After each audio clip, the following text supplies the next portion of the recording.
Bonjour et bienvenue dans l'Instant T. Nous sommes actuellement à Plouigneau sur une exploitation de vaches laitières qui propose également du camping à la ferme. Et justement, depuis peu, les agriculteurs qui le souhaitent peuvent passer par le site Terre de Bretagne pour proposer leur séjour au calme. Mais avant de visiter les gîtes de Croix-Semaine, jetons un coup d'œil sur l'actualité de ce vendredi 23 octobre. Le site du Spernote bouge à Brest. Les ouvriers s'activent sur le chantier de la nouvelle chaufferie bois qui sera en activité dans un an. Ce jeudi, une partie de la chaudière et l'échangeur de chaleur ont été livrés. Ce bâtiment viendra renforcer l'unité de valorisation des déchets ménagers de Brest Métropole, un nouvel ensemble qui répond à la demande croissante d'énergie renouvelable. Le réseau de chaleur de Brest va s'agrandir et pour ne pas consommer de fossiles pour cet agrandissement, enfin cette consommation supplémentaire, on va substituer du bois. Donc le schéma, c'est des déchets, du bois et du gaz. Parce que ce qui coûte le moins cher, c'est l'énergie produite à partir des déchets, à partir du bois et après celle à partir du gaz. Le réseau chauffe déjà l'hôtel de ville, les 2 hôpitaux et l'université notamment. Les quartiers de Pontanezen et de Bellevue en bénéficient aussi. Cette chaufferie permettra d'approvisionner d'autres quartiers de la ville. Ce qui est en cours, c'est l'extension vers la base navale. Et là, c'est 34 sites qui vont être raccordés au réseau de chaleur. La chaufferie ne sera en activité que 6 mois par an, d'octobre à fin mars. Le bois est d'abord stocké avant de brûler dans la chaudière. La chaleur est ensuite récupérée par l'échangeur. Elle est ensuite redistribuée par un réseau souterrain. Le système permet également de soutenir la filière bois. On substitue des énergies renouvelables aux énergies fossiles, ce qui améliore le rendement justement en énergie renouvelable du Spernote. Et on contribue, en tout cas c'est notre souhait et notre projet, à l'émergence d'une véritable filière bois en Bretagne et dans le Finistère. Grâce à ce nouvel outil, les entreprises pourront retraiter les déchets de bois inutilisables. Daniel distribue des colis de la banque alimentaire ce jeudi, comme toutes les semaines, depuis 23 ans. Pourtant, c'est l'une des dernières fois que la bénévole de l'association Saint-Vincent-de-Paul assure cette mission. À Morlaix, ce jeudi 29 marquera la fin des distributions de colis par l'association. Ce sont des gens qu'on a quand même suivis pendant, certains pendant des années, mais il y a une suite. La Croix-Rouge va reprendre. Dans quelles conditions, on ne sait pas. Mais bon, espérons qu'on les reverra. La Croix-Rouge sera dans les locaux à partir du 15 novembre. Pourtant, les colis de la banque alimentaire ne seront distribués à nouveau dans ces murs qu'à partir de janvier 2016. En cause, des travaux prévus pour isoler le bâtiment qui appartient au CCAS. Les bénéficiaires de l'aide alimentaire se tourneront donc probablement vers les autres associations de la région. Certains d'ailleurs ne viennent ici qu'une fois de temps en temps. Je vais venir jusqu'à la fin du mois seulement. Donc après ici normalement ça ferme et si vraiment j'ai besoin de me retourner vers une autre association, c'est vrai que c'est vraiment utile de pouvoir avoir des produits de base quand on n'a pas les moyens de se les acheter. L'association Saint-Vincent-de-Paul jette l'éponge car les contraintes administratives sont trop lourdes pour les bénévoles. L'objectif désormais, se recentrer sur les missions premières de l'association. Notre mission première, c'est justement de rompre l'isolement. Or, l'isolement, on le rompait en ayant une discussion avec ces personnes lorsqu'elles venaient. Aujourd'hui, avec le nombre, on n'arrive plus. Parce que ça devient une espèce de débit, une espèce de supermarché dans lequel on fait de la comptabilité et c'est tout. Et c'est ça, et ça, c'est pas notre rôle. Un contrat entre la ville de Morlaix, propriétaire des locaux, et la Croix-Rouge est en cours de signature. La distribution de nourriture cessera sur ce site pendant les 2 prochains mois, mais pas d'inquiétude, les autres associations sont prévenues depuis déjà 1 an et ont pu anticiper. Construire sa maison soi-même avec ses futurs voisins et l'aide des compagnons bâtisseurs de Bretagne. C'est l'objectif de l'autoconstruction collective, un projet innovant qui permet l'accession à la propriété de foyers aux revenus modestes. Une maison de 85 mètres carrés avec des combles aménageables coûtera 135 000 € en moyenne. Un prix attrayant auquel s'ajoutent d'autres avantages. Le fait de fabriquer soi-même sa maison, c'est quand même quelque chose de très valorisant. Et là, c'est le fait de le construire ensemble et de manière sécurisée avec l'encadrement des compagnons bâtisseurs et puis d'obtenir un produit fini de très bonne qualité, intégrant des matériaux écologiques et donc avoir une maison notamment peu énergivore avec un vrai confort thermique. Il reste 3 semaines aux 5 familles investies dans le projet pour en trouver 5 autres prêtes à se lancer dans cette aventure humaine. 16 mois de travaux seront nécessaires pour que 10 maisons de ce type voient le jour à Saint-Médard-sur-Île. Nous sommes de retour à Croix-Semaine en compagnie de Karen Massé qui est chargée du pôle séjour pour le réseau Bienvenue à la ferme Bretagne. Bonjour Karen. Bonjour.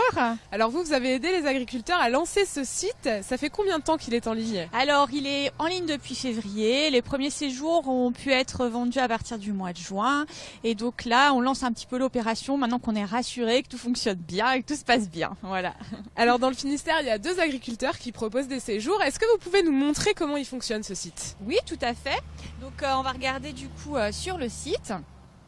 Donc vous avez des choix de séjour qui sont rangés soit par département, soit par type d'hébergement, si vous préférez dormir en chambre d'hôte ou dans un camping comme ici. Ensuite, vous allez sur le séjour qui vous intéresse. Vous regardez le calendrier de disponibilité, vous choisissez vos dates et puis vous réservez. Voilà, c'est tout simple. C'était une volonté des agriculteurs d'avoir des séjours composés de cette façon? Oui, en fait, c'est vrai que sur les fermes, souvent, c'est assez riche. Il y a beaucoup d'activités, soit de par leur métier de transformateur avec des produits fermiers qu'ils peuvent mettre à leur tableau d'hôte, par exemple, ou soit liés comme ici à une activité laitière avec visite de ferme ou des choses comme ça. Donc on est parti de cette richesse pour construire des séjours composés. Voilà. Et est-ce que ça va permettre aussi aux agriculteurs peut-être d'élargir leur public, parce qu'on est au niveau de la Bretagne là, plus qu'au niveau du département? Ça va leur permettre de mieux communiquer puis de se réapproprier leur communication aussi un petit peu, parce que c'est quand même eux qui ont construit tout ça, donc c'était ça aussi. Et puis oui, de toucher peut-être une clientèle un petit peu différente qu'ils avaient moins, aussi un peu sur le hors-saison, voilà, qu'ils avaient du mal à avoir en fait. Là actuellement, on a dit tout à l'heure qu'il y avait 2 agriculteurs dans le Finistère qui proposent ces séjours sur le site Terre de Bretagne. Vous avez une idée de l'évolution de l'offre ? On espère, alors on est déjà en contact avec 7 agriculteurs là qui intégreront normalement l'offre le temps qu'on termine et qu'on finalise avec eux les séjours. D'ici la fin de l'année, ceux-là intégreront l'offre et puis on espère pouvoir continuer à intégrer des nouveaux agriculteurs pour l'année prochaine. Voilà. Et par rapport aux gens qui viennent justement dans ces sites, ils viennent aussi pour découvrir un patrimoine dit rural? C'est un peu ça, c'est-à-dire ce qu'on souhaitait aussi, c'est que on s'est rendu compte qu'il y avait besoin d'avoir une image aussi moderne de la ferme, parce que c'est vrai que les fermes ont beaucoup progressé, proposent des choses très enrichissantes aussi maintenant, mais avec des locaux tout à fait modernes et des prestations très modernes. Et c'est vrai que souvent on a un public quand même de citadins qui vient se reposer, se mettre au calme et puis partager des choses. Voilà. Et c'est un besoin aussi économique pour les agriculteurs de se diversifier dans une activité touristique? Certains l'ont fait pour un complément de revenus. Souvent, c'est aussi pour préserver du patrimoine bâti qui sinon se serait dégradé. Et du coup, ça leur permet de rentabiliser l'investissement nécessaire au maintien de ce patrimoine. Et puis, de toute façon, aussi ceux qui font ça, qui sont lancés dans ces actions un peu de tourisme, c'est surtout parce qu'ils ont besoin d'échanges et de contact avec l'extérieur. Et c'est important pour eux, ça. Merci beaucoup, Karen Mais Massé. je vous en prie, merci à vous. Alors nous, on va tout de suite aller visiter les gîtes que propose Sandra Coty sur le site de Croix-Semaine.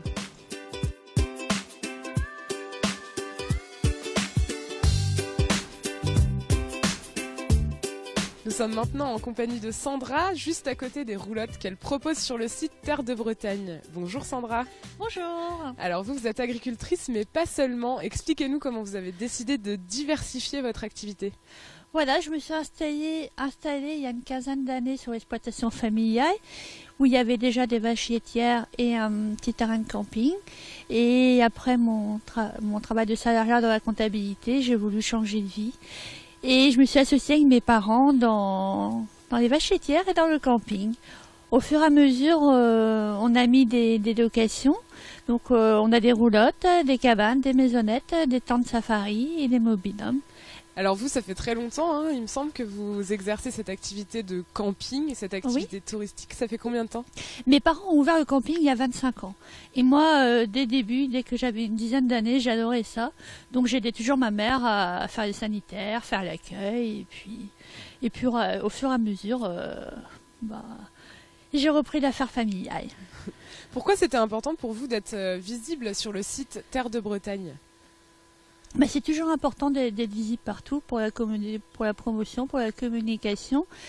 On était déjà sur Bienvenue à la ferme et via Terre de Bretagne, on attire une clientèle qui n'avait peut-être pas pensé séjourner à la ferme. Et quand ils nous voient sur Terre de Bretagne, ils disent pourquoi pas, tentons. De quelle clientèle vous parlez? Nous, c'est surtout des jeunes couples en amoureux, par exemple pour les roulottes, ou plus une clientèle familiale pour la maisonnette, par exemple.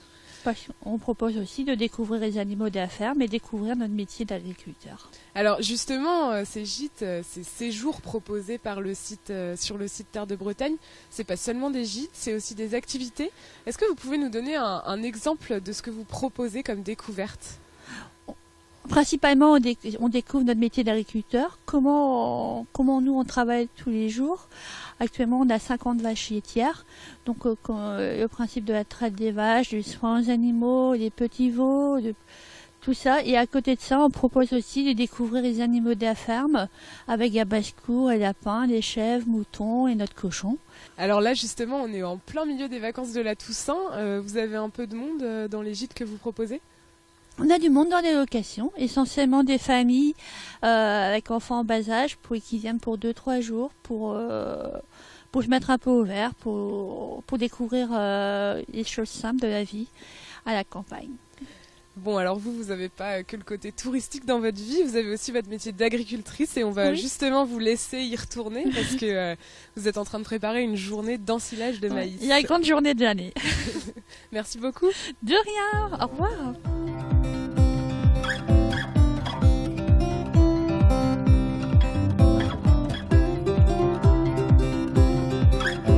Si vous aussi vous avez envie de venir séjourner dans une roulotte ou découvrir les animaux de la ferme, vous pouvez retrouver toutes les informations sur le tout nouveau site du réseau Bienvenue à la ferme, Terre de Bretagne.